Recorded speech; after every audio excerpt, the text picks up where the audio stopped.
Bonjour à toutes et à tous et bienvenue dans cette nouvelle masterclass organisée par l'école 3IS. Et donc aujourd'hui, nous avons un thème qui va être focalisé sur l'imaginaire, c'est-à-dire l'imaginaire au cinéma, ce qui n'est pas quelque chose de si évident que ça, parce qu'en France, on ne vous apprend pas que c'est un pays qui n'est pas toujours très ouvert à la représentation du cinéma de genre et de l'imaginaire.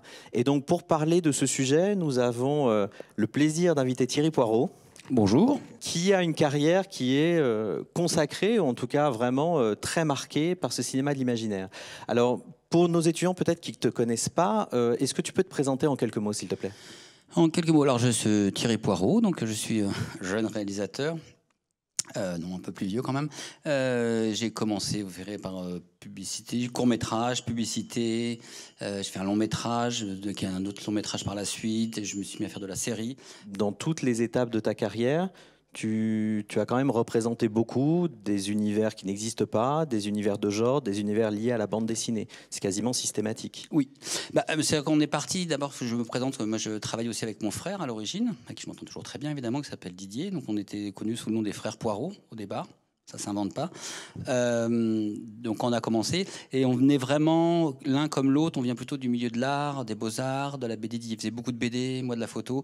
Donc on était vraiment intéressés vraiment aux comics, à la BD, au milieu de l'art. Donc on a commencé tout d'abord par ce biais-là en fait, ce qui nous a amené petit à petit au cinéma. On a commencé beaucoup par des films d'animation, donc du stop motion, films d'animation image par image, qui était le plus facile parce qu'on pouvait avoir, on avait un Super 8, on faisait nos petits films et on a commencé vraiment à faire des films. Et même des petites du radiographique, enfin des radiophoniques. Donc on faisait aussi des films que par cassette, juste le son, qu'on n'avait pas assez d'argent. Et ça commençait vraiment comme ça en fait, jusqu'à, je te laisserai finir, mais jusqu'à l'arrivée des Escarpins, qui est mon premier court métrage. Oui, la transition est toute faite, c'est-à-dire que le premier court-métrage, donc c'est un film qui s'appelle Les Escarpins sauvages, que vous avez co-réalisé avec Didier en 1994. Je vais résumer rapidement l'histoire. Hein. Donc on est dans un univers qui est très particulier, avec un noir et blanc assez expressionniste.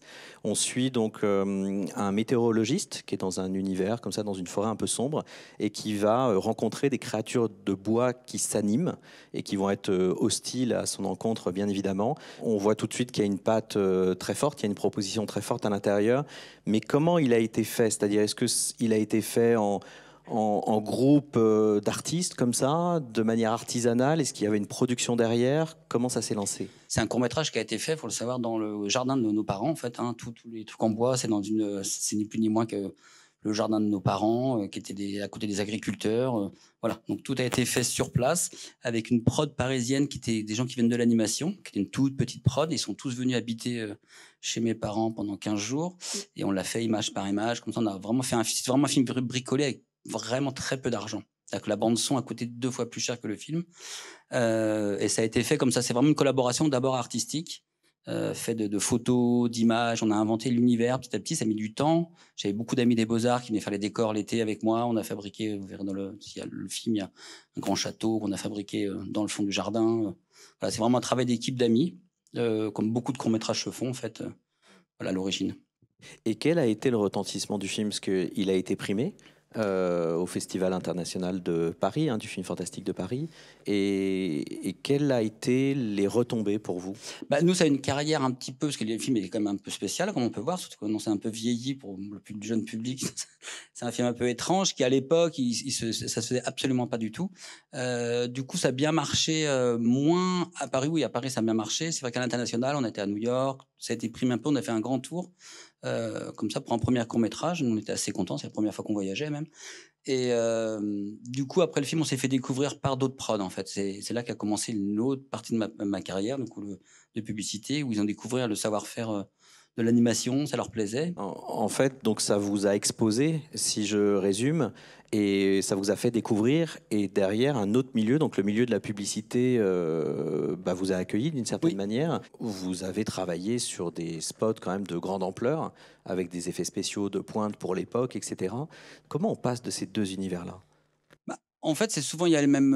Je parle pour les étudiants qui sont là, mais enfin, c'est pour les mêmes. On commence toujours par l'imaginaire. Enfin, il y a, que ça soit en publicité, en cinéma, même maintenant, ceux qui cartonnent en pub. Moi, j'en fais encore de la pub, donc je vois ce qui se passe en publicité, qui sont des jeunes. Je ne sais pas si vous connaissez les Megaforce, qui ont fait beaucoup de pubs en ce moment. Ils viennent pareil. Moi, je les ai connus quand ils étaient plus jeunes, quand nous, on était déjà plus haut. Et ils avaient commencé vraiment, c'était du bricolage, en fait. C'était du bricolage chez eux. Ça commence souvent un peu de la même chose. Ça, c'est vraiment par une passion de faire, avant tout. C'est pas au-delà de l'apprendre, c'est de faire les choses, en fait. Je pense que c'est cette passion de faire qui fait que les gens viennent te voir aussi. Viennent te voir. Et après, il y a l'univers qui est à l'intérieur. Après, il faut tomber sur un producteur ou des gens qui arrivent à voir aussi à travers l'univers. Parce qu'évidemment, ce qui est un peu plus compliqué en ce moment, c'est que les gens, ils veulent tout de suite voir, c'est-à-dire qu'ils veulent voir un court-métrage et pour voir ce qu'ils peuvent en faire en publicité ou en autre chose. Là, il y avait des gens un peu plus visionnaires, c'est qu'ils arrivaient à déceler à l'intérieur de l'univers un talent. Et puis, on va pouvoir en faire ça, on va pouvoir faire quelque chose. Ce qui est encore le cas, hein, je rassure tout le monde, mais c'est vraiment, ça met du temps, mais après, je peux pas dire le mécanisme exact, parce que je pense que chacun a sa propre mécanique. Nous, on a été aidés à l'époque, on a eu des parrains. Il y a eu Yann Kounen, qui était quelqu'un qui a fait des longs métrages et par la suite, qui avait tombé sur notre court métrage, qui aimait beaucoup, donc qui nous avait aidé un petit peu aussi. C'est un milieu, en fait, il y a le milieu c'était le milieu de l'animation, hein, c'est vraiment le milieu de l'animation, parce que lui aussi s'intéresse à l'animation, et c'est souvent un parrain qui t'aide. J'ai un parrain, c'est lui, il était un peu plus âgé, il était plus en avant que nous, et il nous a fait monter des marches, en fait. Si on liste très rapidement, parce que vous avez fait énormément de spots de pub, mais vous avez fait une pub avec Marie-Josée Pérec pour une marque de chaussures qui a été un phénomène, enfin c'était très très important à l'époque. Vous avez fait une campagne de pub également pour une marque de soda version rouge, donc version film d'horreur, qui était tellement connue que même dans les cours d'école, le slogan final était rejoué à tous les âges. Et puis peut-être, on voit sur ce board la publicité pour une marque de chewing-gum avec une statue de la liberté qui se déshabille et qui plonge dans la baie de Manhattan. Cette publicité, enfin, c'est peut-être la publicité de cette décennie quand même.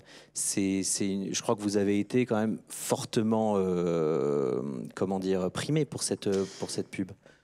Oui, bah ça c'est la publicité qui nous a fait un peu commencer, qui nous a lancé en fait, hein. On avait fait moi j'étais assez jeune en fait, même parce que j'ai commencé à la sortie des Beaux-Arts en fait. Je suis parti directement des Beaux-Arts à faire des pubs de 3 ans après, donc j'avais à peine 26 ans, 25 ans, 26 ans. Mais c'est un peu la pub qui nous a lancé. Donc c'est aussi, c'est pas enfin sans doute un peu de chance, hein, parce que ça fait les milieux de la publicité, il faut trouver les bons concepts, l'animation. Après on se retrouve avec un budget nous énorme à gérer, alors qu'on n'était pas du tout habitué. En fait, les trucages, que ça soit après les trucages, par exemple, que ça soit la 3D ou quoi que ce soit, c'est-à-dire que la 3D, ça s'apprend. C'est comme de l'animation. Enfin, moi qui venais des Beaux-Arts, j'aime beaucoup évidemment la post-production, mais la 3D, ça ressemble beaucoup à l'animation. C'est le même sujet. On retrouve les clés d'animation, on retrouve la lumière, on retrouve. C'est des choses que déjà, quand on a travaillé plastiquement sur l'animation, l'image par image, le stop motion, l'affiliation est assez rapide en fait. Donc ça, on arrive assez rapidement à s'y retrouver et à maîtriser en fait le sujet. Mais c'est vrai que pour l'époque, enfin, je revois les images aussi, c'était parce que la 3D marchait pas comme maintenant. C'est qu'on mettait une semaine à calculer les quelques images. On a mis longtemps. Hein, c'est 4 mois, 5 mois pour faire une publicité. Là, ce qui n'est plus le cas maintenant en fait. Mais et surtout un tournage à New York. Nous, on était tout jeunes dans les rues de New York, assez dingue. Ouais. On va aller à la prochaine marche de ta carrière. Donc là, c'est l'entrée dans le cinéma avec ton premier long métrage, donc co-réalisé aussi avec Didier, avec ton frère, qui s'appelle Atomic Circus, le retour de James Bataille. Donc c'est une comédie fantastique de SF. Je pense qu'on peut, en termes de genre, on peut déjà réunir ces 3 éléments-là. Je vais essayer de résumer l'histoire. Alors déjà, ce que l'on peut voir, c'est le casting de haut vol. On a Vanessa Paradis, on a Benoît Poelvoorde, on a Jason Flemyng, cet acteur anglais qui est au casting, et Jean-Pierre Mariel qui remplace au pied levé Jean-Yann qui est décédé juste avant le début du tournage. C'est vraiment un univers de bande dessinée, donc c'est dans une toute petite ville où Vanessa Paradis joue le rôle de Conchia, qui est une chanteuse assez populaire dans ce petit village, et elle va devoir faire face à 2 invasions. Donc l'invasion de l'industrie musicale par le biais de Benoît Poelvoorde qui joue le rôle d'un impresario absolument infernal, et une invasion de poulpes extraterrestres qui viennent d'on ne sait où. Comment c'est possible qu'un film comme ça existe en France. Donc, est-ce que ça a été une opportunité facile? Donc, un indice, la réponse est non. Comment vous avez réussi à monter un film pareil? La pub, ça cartonnait en pub, donc on s'est dit, on avait envie de faire nos premiers longs métrages. On avait plusieurs projets en cours, des plus sérieux, des plus drôles. Et c'est celui qui est arrivé sur le haut du panier, où c'est une comédie horrifique, assez drôle. À la même époque, il y avait presque Men in Black, tout comme ça, donc ça leur parlait. C'est que les producteurs français, c'est improbable, mais ça parlait. Mais à l'origine, c'était un film à petit budget. En fait, nous, on venait vraiment du petit budget de films d'horreur, un peu indé. On était beaucoup plus intéressés par ce genre de film. Et le fait est qu'on connaissait Poulvord, qui travaillait avec notre prod, donc c'est Benoît, qui était un ami et qu'on connaissait en fait dans le milieu, parce qu'il traînait au milieu des mêmes personnes avec nous. S'était intéressé au projet, on lui avait proposé un rôle, il dit oh d'accord, je vais le faire. Et une fois que Benoît avait dit oui, qui était très populaire à l'époque, d'un coup les chaînes ont commencé à s'y intéresser et à remettre un peu plus d'argent. Donc vous dit oui, mais c'est bien, mais il faudrait que du coup le Conchia soit une fille connue. Donc on a refait le tour, et après il y a Vanessa qui est arrivée. Du coup, Vanessa, alors qu'elle ne faisait très peu de cinéma à l'époque, elle était à Los Angeles, a accepté et ça s'est envolé. En fait, le budget s'est envolé, tout s'est envolé. Donc, le film a pris une proportion énorme. Et d'un petit film indé, petit budget, on est passé à un énorme film avec une attente. Sauf que tout le monde s'emballait, parce que faut savoir que dans le cinéma, beaucoup de gens, c'est le casting, à l'époque, passait presque avant l'histoire. C'est-à-dire que le casting, drôle, tout, ils avaient même presque pas vu l'histoire. Donc on s'est retrouvé à faire le film, mais c'était la même histoire en fait que notre petit film indé, qui était un film débile, pratiquement série Z. Donc on s'est retrouvé avec cet objet atypique au final, avec des distributeurs qui ont découvert le film en disant mais c'est un film indé série Z avec des stars. Je dis, bah oui, c'est ce qu'on avait vendu, mais ils l'ont presque découvert par la suite. Donc en fait, je dirais qu'il y a ce film, on a réussi à le faire. Pas parce que des gens savaient exactement ce qu'ils faisaient, mais qu'ils étaient presque aveuglés par le casting. Ils nous ont laissé faire ce qu'on avait envie. Nous, on était très jeunes, donc je n'arrivais pas à voir, moi ni Didier, sur ce qu'elle allait nous retomber dessus, en fait. C'est-à-dire que d'avoir pris un film aussi, je disais débile, avec beaucoup d'amour. Hein. C'est des films que j'aimais beaucoup, de série B, que j'aime beaucoup. Mais on l'a fait avec un budget beaucoup trop gros. Donc ça nous est revenu dessus en disant, oh là là, c'est des gens de la publicité qui sont habitués à avoir des gros budgets, ils ont fait n'importe quoi. Mais à l'origine, nous, notre film, c'est un petit budget, en fait. Donc c'est quelque chose qui s'est fait comme ça, pas par hasard, hein, mais il y a eu un contexte un peu étrange où les gens se sont emballés sur un sujet plutôt que de bien regarder ce qu'ils faisaient comme projet, en fait. Le film est bardé d'effets spéciaux, c'est-à-dire il y a des effets spéciaux physiques, il y a des effets spéciaux 3D aussi, ce qui à l'époque était pas si courant que ça, et particulièrement pour un film français, hein, il faut toujours le souligner. Comment vous avez travaillé cet aspect-là? Est-ce que c'était un film qui était extrêmement préparé, storyboardé, complexe à gérer, avec aussi un casting de haut niveau? C'est-à-dire il y a quand même beaucoup de choses à mener de front, j'ai l'impression. C'était, je pourrais mentir en disant que c'était ultra préparé. C'était bien préparé parce qu'on faisait beaucoup de dessins, mais c'était un joyeux. Même il y a des interviews de Benoît qui disent c'est son film à peu près le plus bordélique. C'était un joyeux bordel. Hein, c'est très rock'n'roll. Mais non, c'était storyboardé pour tout ce qui était technique. On savait où on allait, parce qu'on avait fait beaucoup en pub, donc on avait fait les storyboards de toutes les scènes. Pour le reste, c'était un tout petit peu plus. On s'était laissé un petit peu aller aussi. C'était un petit peu plus improvisé par moment en fait. Mais il y avait un esprit très rock'n'roll aussi à l'intérieur qu'on voulait garder. Ça a été préparé évidemment en amont, tout ce qui était trucage, mais ça, l'expérience qu'on avait de la publicité nous a beaucoup aidé aussi. Hein. C'est-à-dire que la publicité, ça aide aussi, pour le coup. Moi, ça m'avait aidé à me sentir très à l'aise avec les effets spéciaux. C'est quelque chose que je connais très bien. Donc, c'était pas vraiment un problème. On était avec des gens avec qui on travaillait beaucoup, qui étaient Buff Company à l'époque, qui a fait beaucoup d'autres films, que j'avais rencontrés en publicité. Donc, c'est des gens avec qui déjà je travaillais beaucoup quand on a commencé à faire le film. Je continue à travailler là, même dans les prochaines séries, la nouvelle, c'est sur les mêmes personnes en fait. Et donc, si je résume, vraiment, le passage à la pub, ça a été aussi quelque part un marqueur, un entraînement total, en fait, pour arriver au monde de la fiction. Donc, est-ce que ça veut dire que ces univers sont pas si différents que ça? Ils sont très divers. Alors, c'est très dur en France, ce que j'ai appris par la suite, c'est très dur de passer de la publicité au cinéma, parce qu'on est toujours étiqueté publicité, c'est-à-dire on est étiqueté à des gens qui font que de l'esthétisme, qui savent pas raconter une histoire, qui ont beaucoup d'argent, qui sont bourgeois, mais qui savent rien faire un film. Alors que nous, on venait vraiment du court-métrage, en fait, hein, mais tu mets du temps. Ça, c'est quelque chose qu'on met du temps, donc notamment que le film avait été critiqué, parce que le scénario était ce qu'il était, mais c'était une série B qu'on assumait telle quelle.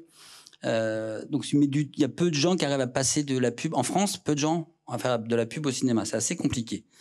C'est pas du tout la même chose aux États-Unis ou dans d'autres, en Angleterre, en Espagne, où c'est beaucoup plus perméable. Il y a des grands réalisateurs américains, David Fincher, comme ça, c'est vraiment des mecs de la publicité, en fait, en France, on vient beaucoup plus du cinéma. C'est vrai que c'est mieux de commencer par des courts-métrages, continuer, que ce soit des différentes écoles, j'en ai voilà, de la Fémis en passant par d'autres. Et c'est très bien, c'est-à-dire que ça accouche de très bons films. C'est-à-dire que de passer par la publicité et de revenir après au long-métrage, c'est un peu long, c'est un peu dur. Parce qu'on est étiqueté, qu'on n'a pas confiance, que même les techniciens qui travaillent en publicité, notamment les chefs opérateurs, ont le même problème.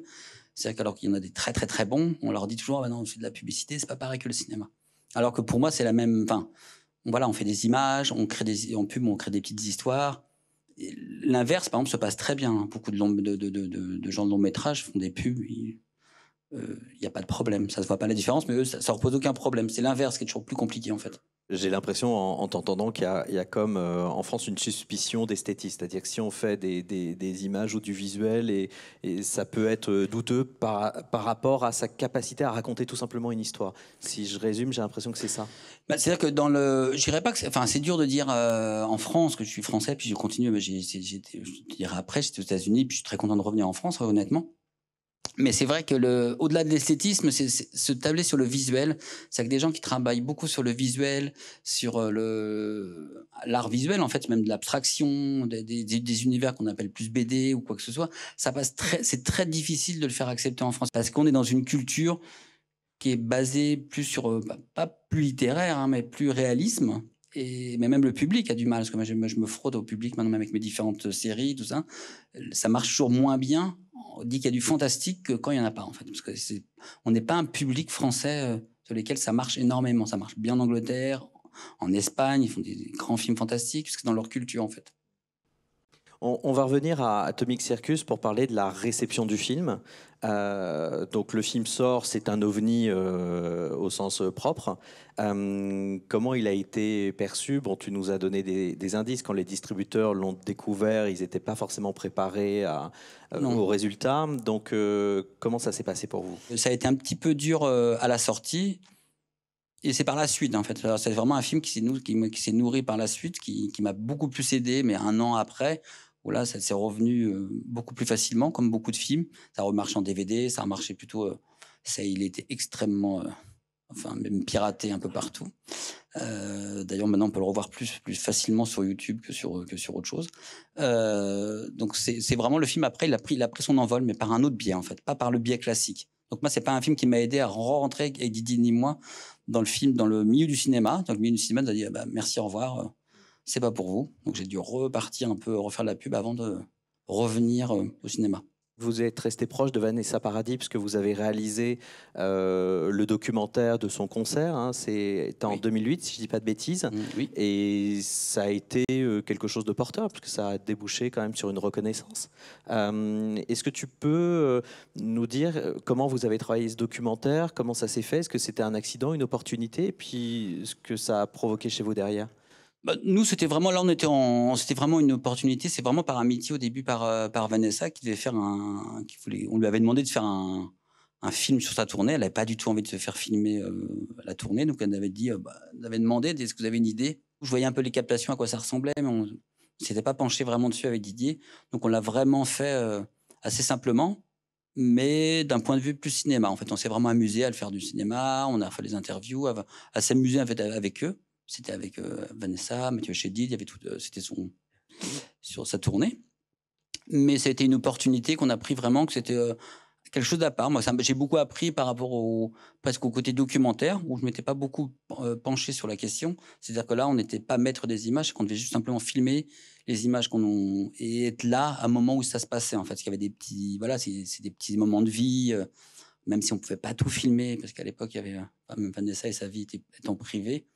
Même si de côté, à l'époque, c'était avec Johnny Depp et il était cadreur pour nous. Donc ça, c'était la petite histoire. J'avais Johnny Depp comme cadreur, qui adorait faire le 16 mm. Donc il l'a filmé avec nous en fait pendant un mois. C'était le côté très agréable de l'expérience. Et l'autre côté agréable de l'expérience, c'est que vous avez été primé aux Victoires de la musique en 2009. Oui, parce que ce film. c'était toujours agréable de recevoir des prix. Mais c'était pas, enfin, nous, on a vraiment fait ça parce que c'était entre pas, je l'ai pas fait par-dessus la jambe, on l'a fait vraiment très très bien, mais c'était vraiment, voilà, on n'avait pas d'attente plus que ça. C'était un parcours entre la publicité. On aime bien faire plusieurs choses différentes avec Didier. Donc c'était vraiment une façon de rencontrer les gens. Et moi, j'ai vraiment plus appris sur le côté documentaire, ce que je dis ce qui m'a servi par la suite, en fait. De capter les choses, de monter aussi différemment les films, sans être trop dans le contrôle des images, mais c'est de capter ce qui se passe un peu sur un plateau. Alors là, on va arriver dans les années 2010. Oui, on progresse assez vite. Et c'est à ce moment-là où vous séparez votre binôme avec ton frère Didier. Alors, vous continuez de travailler ensemble, mais en tout cas, vous ne co-réalisez plus. Donc, comment ça s'est passé? C'est deux envies différentes? Bah, c'était nous déjà parce qu'on c'est un binôme, mais on est frères, donc c'est assez à la fois différent et plus facile. C'est-à-dire qu'on ne se posait pas de questions, comme il y a beaucoup de binômes dans le cinéma, mais c'est assez compliqué parce qu'au moment où il y a les égos qui travaillent, on travaille chacun de notre côté. Donc pour ceux qui travaillent ensemble, au début c'est simple, puis après c'est toujours un peu plus compliqué, que ça soit alors dans les réussites, les échecs, chacun les assume un peu différemment. Nous on était frères, donc de toute façon on avait notre mère au milieu. Si on gueulait, on était ramenés à la maison. C'est venu vraiment un moment parce qu'on avait beaucoup passé de temps ensemble à toujours faire tout ensemble. Voilà, on avait besoin un petit peu d'air, on avait des idées un petit peu différentes. C'est-à-dire qu'on avait ce que j'ai fait par la suite était un petit peu différent de ce que j'ai fait au départ avec Didier. C'était des envies que Didier partageait pas ou vice versa. Je dirais que plus sur le cinéma en fait. Donc on a partagé un petit peu nos voix. Voilà, Didier avait envie aussi de revenir. Il faisait beaucoup d'art, de sculpture, de peinture, de cinéma. Enfin voilà, il y a un truc beaucoup plus artistique. Là où j'allais plus dans un cinéma, je dirais plus traditionnel. Donc nos chemins se sont un peu séparés. On te retrouve au cinéma en 2014 avec un film qui est à nouveau une comédie, mais une comédie de genre qui s'appelle Goal of the Dead. Alors c'est un film qui est assez particulier parce que on est quelque part un peu dans l'univers d'Atomic Circus, dans on va dire la philosophie, parce que on est sur du cinéma de genre. Donc là on est dans le film de zombies qui est traité aussi de manière très décalée, donc de manière drôle. Décalé dans le sens où c'est un petit peu comme Shaun of the Dead, on ramène un petit peu l'imaginaire américain qui est très codifié dans l'univers français. Donc là, c'est une équipe de foot, je synthétise, c'est une équipe de foot qui va se faire envahir par des zombies. Et là où le film est quand même très étonnant, et reste une expérience aussi, c'est qu'il est scindé en deux parties, en deux mi-temps. Donc la première mi-temps est réalisée par Benjamin Rocher, la deuxième mi-temps donc, est réalisée par Tessoin. Donc comment tu as été intégré dans ce film et quelle était, on va dire, l'idée derrière cette expérience en deux temps? Bah, en fait, c'est une expérience. Moi, je suis arrivé par la suite. En fait, c'est une expérience qui était initiée par le producteur, donc le frère qui s'appelle Raphaël Rocher, qui est le frère de Benjamin, qui est devenu après mon producteur avec qui j'ai travaillé par la suite. Lui, c'est des vrais fans, que ce soit qu'on appelle les frères Rocher. Hein, moi, c'est les frères Poirot, c'est les frères Rocher. Très fans de cinéma de genre. Donc, ils avaient monté une production. Et eux, ils étaient depuis quelques années à faire des films de genre, et ils avaient envie de reprendre comme le Greenhouse, ça fait des films comme ça, des programmes un peu particuliers, vraiment sans prétention, qu'on allait passer.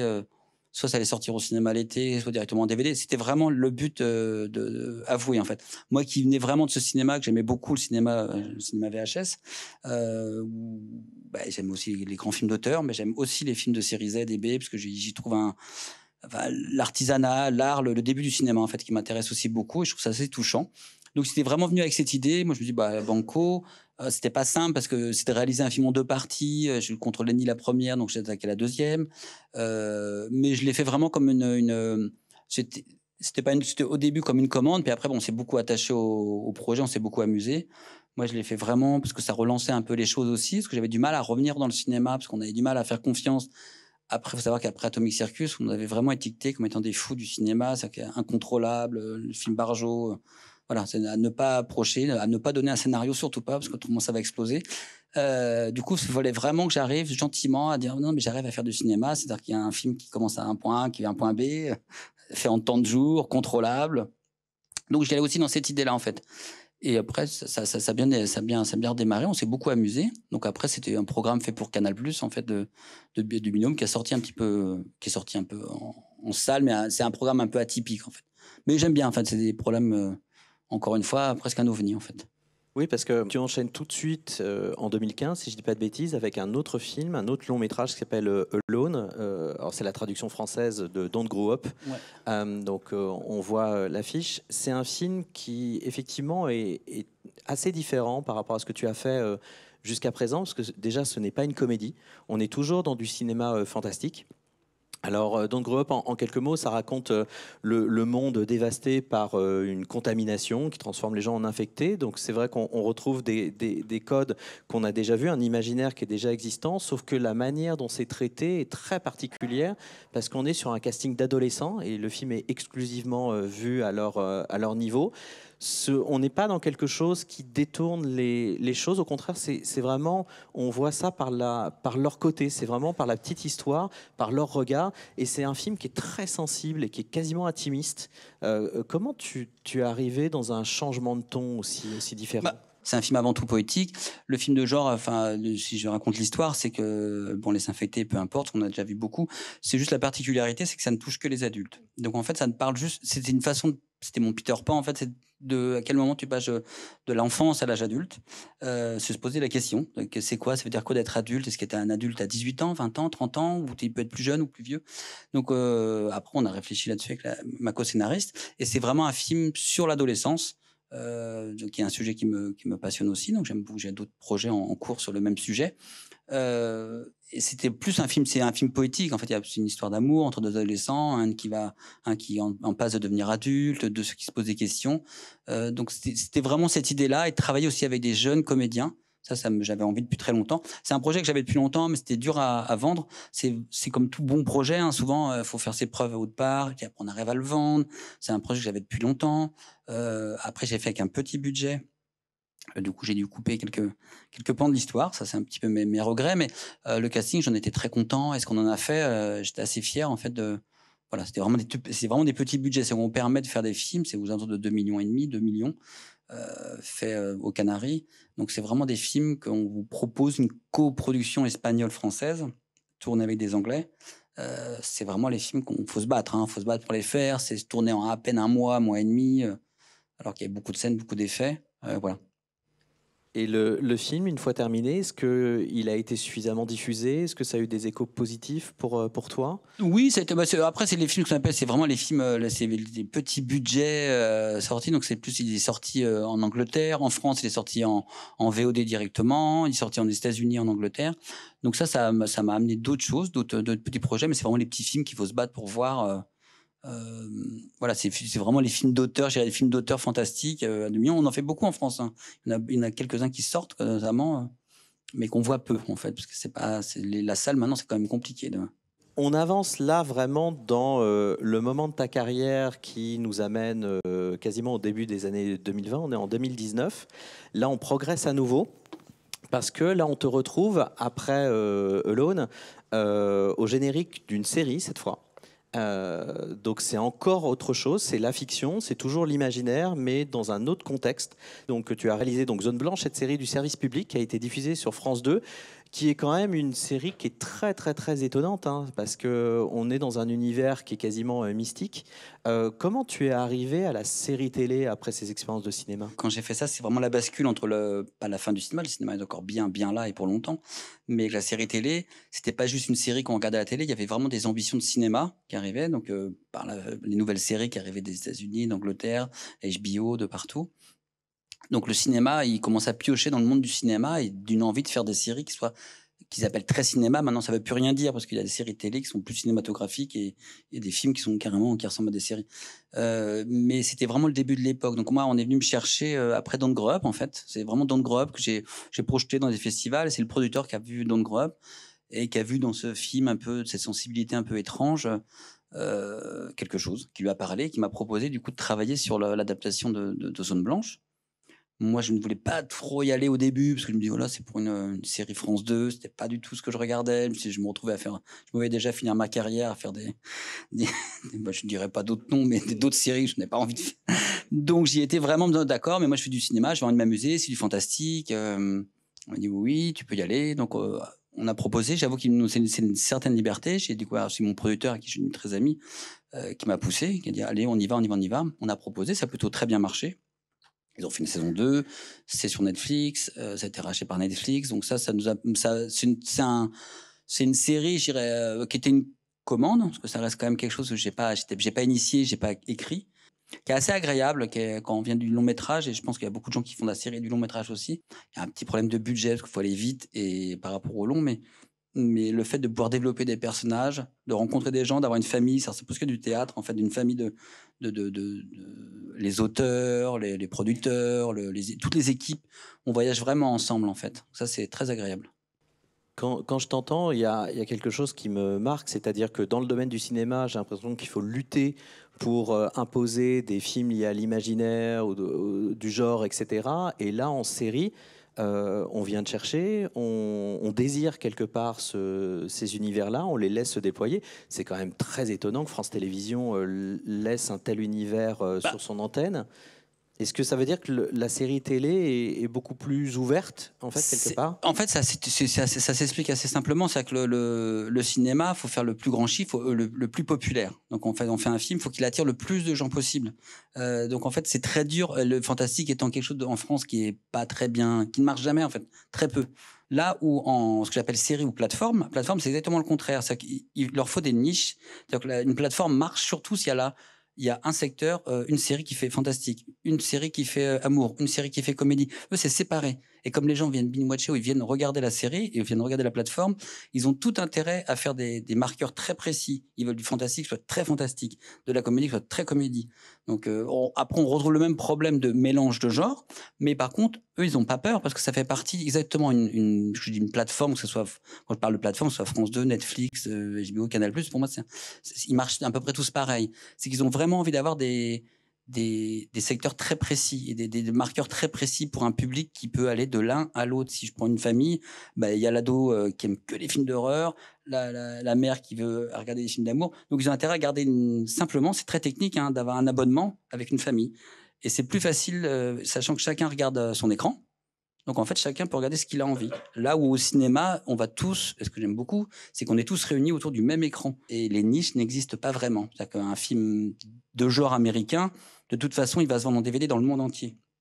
Un film français, bah, il a peu de chances de se vendre dans le monde entier. Donc faut que ça marche vraiment en France. Si ça marche pas en France, c'est pour ça que moi j'avais fait tout de suite en anglais, donc ça m'a permis de travailler international. Mais ça marche pas en France et en langue française, ça marchera nulle part. Alors qu'un film américain, un film anglais, de par la langue, de par la culture, bah, on le retrouve en DVD partout, il est vendu partout. Donc économiquement, les gens se sortent mieux, en fait. Le prochain projet sur lequel tu travailles, c'est à nouveau une série qui s'appelle Infinity. Donc Infinity, ça mélange deux genres. Ça mélange le thriller et le film de science-fiction, parce qu'on part donc d'un crime au Kazakhstan et on va essayer donc d'enquêter, ce qui va nous emmener dans l'ISS et jusque dans l'espace. Tu as parlé beaucoup de qu'on t'appelle sous forme de commande, etc. Mais là, Infinity, c'est pas la même chose. C'est vraiment un projet sur lequel tu étais. Enfin, ça n'a pas la même place pour toi. Non, parce que c'est un projet que j'ai initié avec enfin initié. C'est les scénaristes qui sont arrivés, c'est les scénaristes avec qui je travaillais, qui n'avaient rien à voir. Il n'y a pas de production à l'époque, il n'y avait rien du tout. C'est des scénaristes avec qui j'ai rencontré via mon agent, on est de la même agence. C'est un projet qu'ils avaient, qui se passait même pas en Kazakhstan, qui se passait en Guyane, et qui est un projet qui dormait. C'est vraiment il y avait les prémices en fait du projet. Moi j'ai adoré. On s'est dit bah, c'est infaisable, c'est trop compliqué. Moi c'était vraiment le projet que j'avais envie de faire, du projet que j'avais envie de faire. Ça parlait, enfin bah, c'est à la fois sérieux. Je suis très du polar. J'aimais beaucoup Interstellar. J'aimais beaucoup du polar, les films un peu complexes. J'aimais beaucoup le polar et la science-fiction, qui sont vraiment les trucs que je préfère. Mais j'avais passé beaucoup de temps à faire des comédies, à faire des films d'horreur, que je renie pas du tout, hein, que j'adore. Et là, c'est vraiment quelque chose de laquelle j'avais envie de travailler, en fait. Donc, je l'ai porté un peu longtemps, on l'a réécrit entièrement. C'était à l'origine, ça devait être un film infaisable en France. Et on a fini par faire une mini-série voilà, qu'on a vendu à Canal+. Ça a mis du temps, hein, parce qu'il y avait des projets anglais. Il y avait un projet anglais qui était similaire à l'époque. On s'est battu, c'était le premier qui allait arriver. Finalement, on a réécrit le deuxième épisode et on a réussi à, voilà, à faire le faire, en fait. Parce que c'est toujours même si on est un peu plus connu, tout ça, c'est toujours un combat, hein, jusqu'au bout, tout le temps. Et du coup, celui-là, on a réussi à le vendre. Donc j'en suis fier parce que c'est vraiment quelque chose qui me parle. Voilà, c'est un projet que j'ai porté jusqu'au bout. On a été le faire en Ukraine et au Kazakhstan. J'avais envie de faire en langue kazakh, avec des acteurs kazakhs, mélangés avec des Français, mélangés avec des Anglais. C'est un peu la voie sur laquelle je travaille en ce moment. C'est vraiment la suite d'Infinity, qui a marché plutôt bien à Canal+, qui marche bien à l'international. Encore une fois, plus à l'international qu'en France. Ça a bien marché en France, mais les gens trouvaient ça un petit peu complexe, ou le public, ce que je peux comprendre, hein, il y avait à la fin il manque un épisode en fait qu'on a dû couper. Voilà, il y a un épisode qui explique un peu les choses qui a disparu. Et du coup, ça marche beaucoup plus à l'international. Enfin, voilà, on va au Emmy Award le mois prochain. Voilà, c'est quelque chose qui, je sais que c'était beaucoup plus payant moi à l'international qu'en France. Mais les Français, enfin, les Canal+, c'est très fier et très content, mais. Oui, parce que tu l'as dit rapidement, mais vous êtes nommé aux Emmy Awards quand même pour la série. Enfin, les Emmy Awards, c'est les Oscars de la télé aux États-Unis quand même. C'est juste, enfin, on peut pas imaginer mieux que ça. Non, c'est arrivé il y a 2-3 semaines, donc ça, je pars dans 10 jours, je vous dirai ce qu'il en est. Oui, non, c'était assez inattendu. C'est assez inattendu, mais même pour les diffuseurs, même pour Canal, c'est inattendu, parce que ça a bien marché, mais ça reste un petit peu. Ça a très bien marché sur Canal, mais ça reste des choses un peu étranges pour le public. Donc ils l'ont mis un peu dans le casier un peu étrange, et c'est beaucoup mieux vu en fait à l'étranger. Voilà, donc c'est un retour. Je suis assez content parce que c'est un retour. Après, ça me fait revenir en France évidemment, mais c'est toujours agréable. Infinity quand même mélange deux genres. C'est à la fois un thriller et c'est un film de science-fiction. En fait, c'était vraiment la base. Moi, je suis très fan de science-fiction. J'ai commencé par, par Star Wars et tout. J'ai y arrivé longtemps après, mais après, et plein d'autres. Mais c'est pareil, la science-fiction en France, très dur. Enfin, impossible à, à gérer. À l'inverse, le polar, parce que parce que j'avais appris ça en faisant surtout Zone Blanche, qui est ni plus moins qu'un petit film policier. Enfin, un petit film, ça reste des films policiers assez drôles. Ça marche très bien. C'est que les gens s'habituent à voir alors, les films policiers en France, ça marche toujours très bien. C'est un genre, on pourra le faire jusqu'à la fin de notre vie. Ça marche très bien.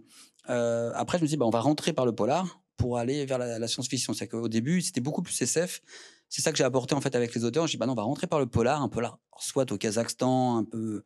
J'aime beaucoup les films hongkongais. Moi, je suis très polar aussi hongkongais.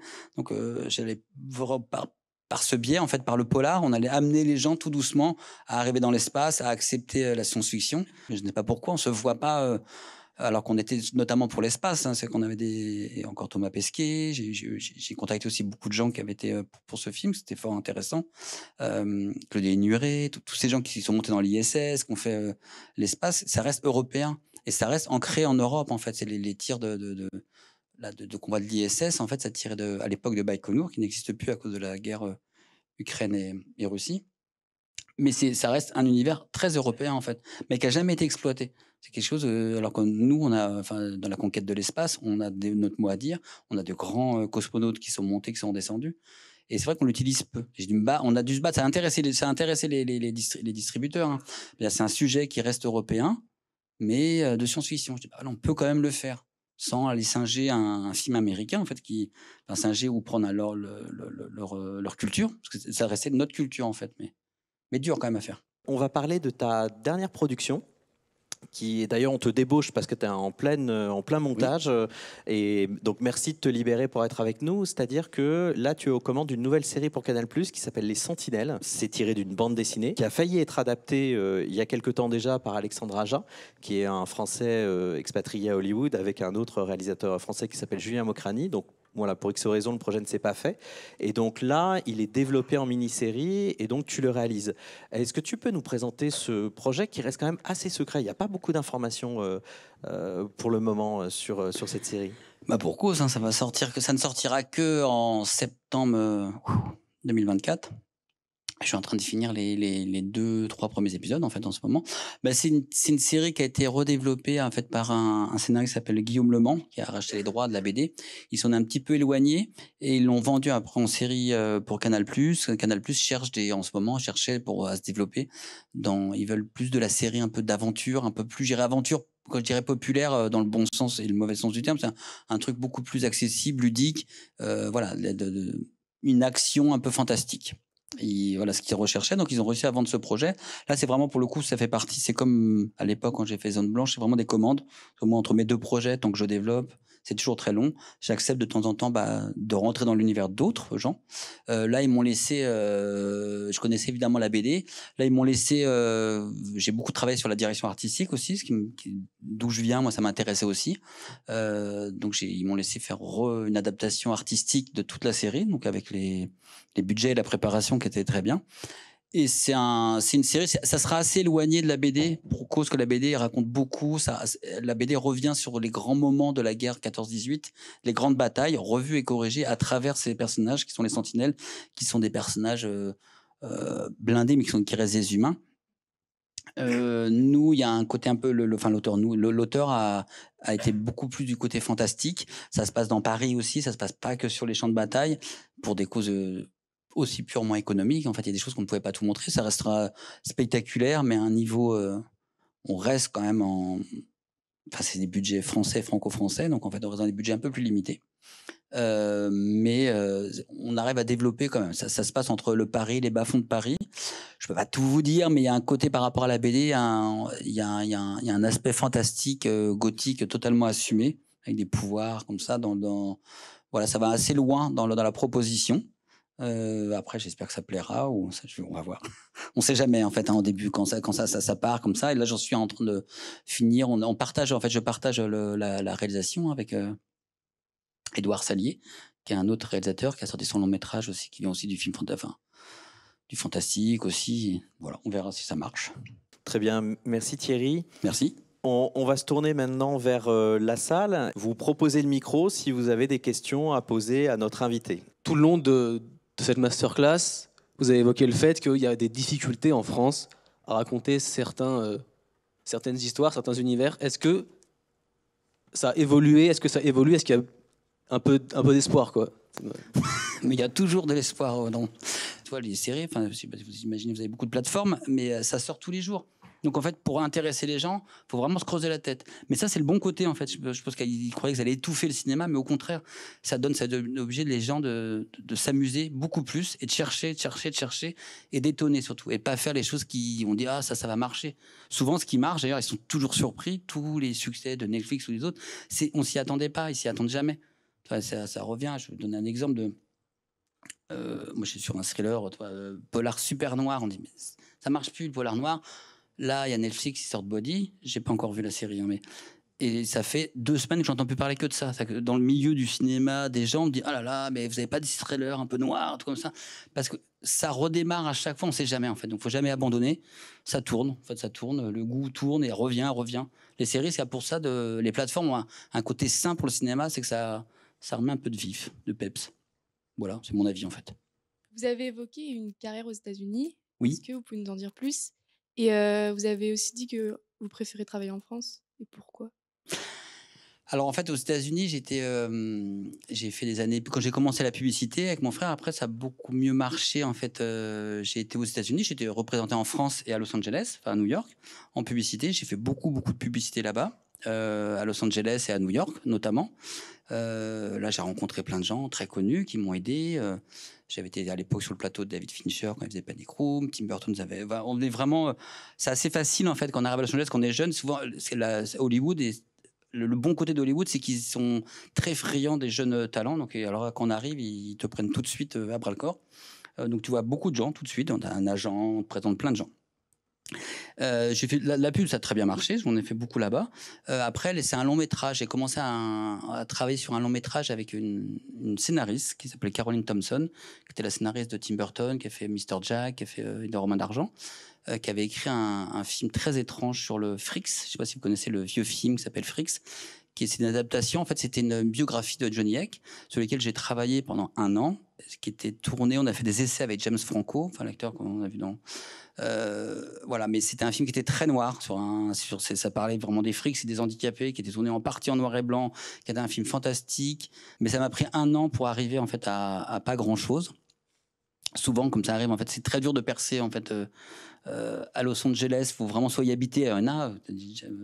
Aja qui vraiment s'installer, mais lui, il produit vraiment des choses comme il a toujours rêvé de faire des films d'horreur comme les Américains. Il le fait là-bas avec beaucoup d'amour. Et là où moi j'aimais bien un peu transgressif, donc j'aimais bien de faire des films un peu étranges. Là-bas, ça marchait pas très bien. Donc, au bout d'un an, enfin, pour ceux qui verront, Hollywood est génial, hein, mais faut pas y passer trop de temps. En fait, ça se bouffe un peu. On a peu de liberté. En réalisateur, on reste quand même qu'un technicien, mais vraiment, on te met vraiment au milieu d'un. Enfin, le côté auteurisme, raconter des histoires, tout le monde s'en fout. Ouais. C'est vraiment un technicien, point barre. Faire de la pub là-bas, c'est très drôle, hein, parce qu'on a accès évidemment à tout, Los Angeles, les gens, les techniciens qui ont travaillé sur tous les gros films. Donc ça, c'est toujours c'est comme un petit rêve d'enfant. Mais j'avoue que moi, j'ai atteint mon rêve d'enfant, puis je me suis dit, en fait, non. Je préférais l'Europe. Enfin, l'idéal, en fait, j'aime beaucoup, par contre, aux États-Unis, c'est évidemment, ils ont un. Bon, enfin, moi, j'en rêvais, parce que je viens plutôt de ce cinéma-là, donc c'était plutôt avoir accès aux acteurs, aux décors. Donc moi, mon idéal, c'est des financements européens d'un film tourné au Canada avec des Anglais. Enfin, ça serait le paradis. Mais dans le studio lui-même, Hollywood, et voilà, ça c'est pas. J'y étais un petit peu, beaucoup. C'était pas très agréable en fait.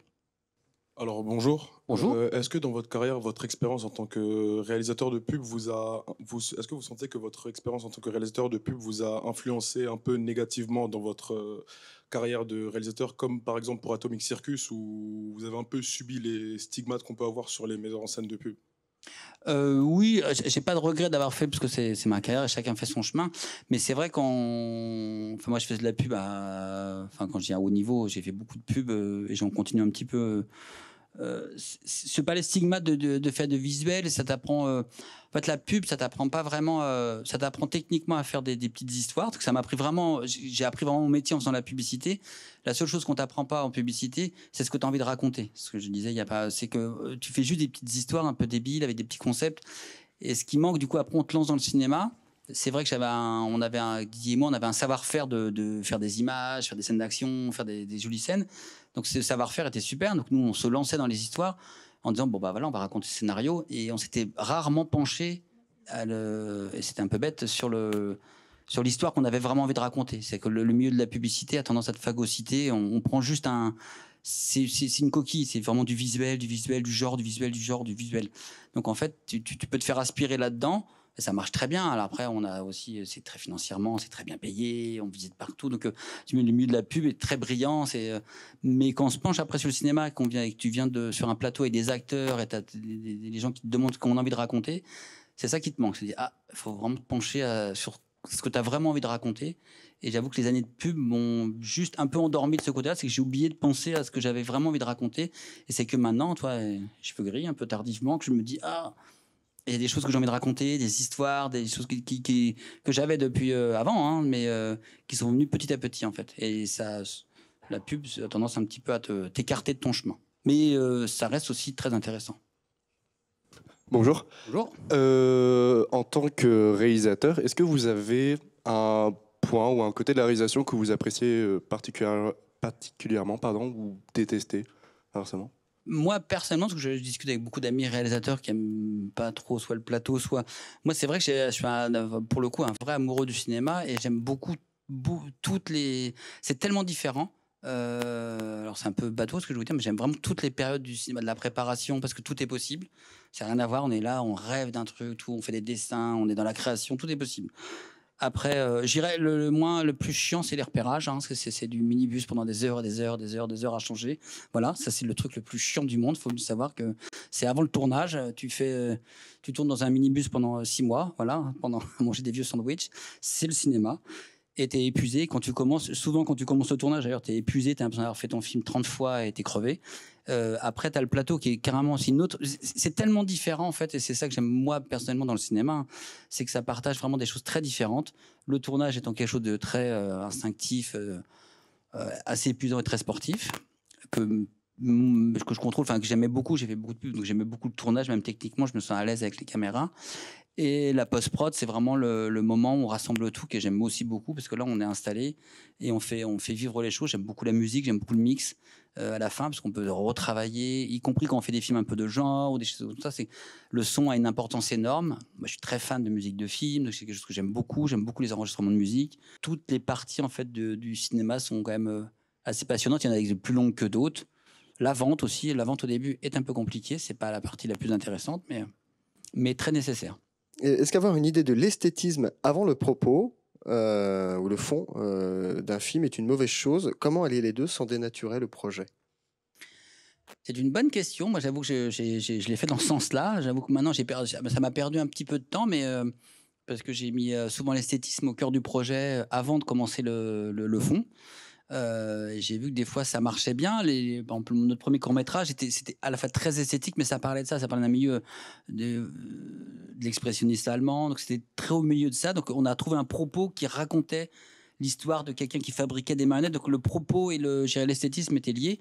Par moment, on s'est laissé aller un petit peu plus à un esthétisme qu'on vient de la BD, des choses comme ça, avec un peu plus visuel. C'est qu'on était aussi intéressé par les costumes, les décors, la lumière, l'ambiance. En fait, je sais que je suis un réalisateur qui aime beaucoup créer des ambiances. J'avoue que maintenant, avec un peu de regret, je me serais un peu plus intéressé à la fabrication de l'histoire, au scénario. L'un, tu peux vraiment faire. Il y a beaucoup de réalisateurs que j'aime beaucoup, ils sont très esthétiques. Et je pense qu'ils font l'un avec l'autre. Je parlais de Wes Anderson, qui est vraiment le. Lui, il fait tous ses storyboards, c'est animé et il fait ses propres voix. Il faut savoir que Wes Anderson, il fait tout son film est en storyboard animé, tout même quand les acteurs, et c'est lui qui mime toutes ses propres voix. Donc il fait toutes ses petites voix comme ça, tous ses dialogues. C'est vraiment des films d'animation qu'il fait après en réaliste. Alors après, ça va être un petit peu sur un plateau, ça devient un petit peu chiant parce qu'on refait exactement la même chose. Mais lui, il part vraiment. Il y a des gens qui parlent vraiment de ça. Après, il a trouvé son propos avec son histoire. Je pense que ça dépend qu'on arrive à. Il faut quand même que ça soit lié. C'est-à-dire que moi, les erreurs que j'ai fait par le passé, c'est de mettre l'esthétisme avant le fond, sans avoir une idée de comment je pouvais mêler les deux. Très bien, merci Thierry. On est à la fin de cette masterclass, on tient aussi le temps. J'ai quand même, moi, une dernière remarque à faire. Oui. Je t'ai entendu depuis le début, et particulièrement en répondant aux questions des étudiants. Un mot qui revient très souvent, c'est « j'ai appris ». J'ai appris. Après ton premier court-métrage, effectivement. Mais ensuite dans le monde de la publicité, et après ton premier long métrage, dans les séries, et là tu viens de le redire. Est-ce que c'est un mot-clé peut-être à leur confier? On te parlait de conseils à leur donner. Est-ce que c'est quelque chose qui est finalement une carrière, c'est un apprentissage permanent peut-être? Oui, je pense que moi j'apprends tous les jours, tout le temps, en faisant. De parler aussi, quand je vous parlais de jeune génération, je vous parlais de ma fille qui est école de cinéma aussi.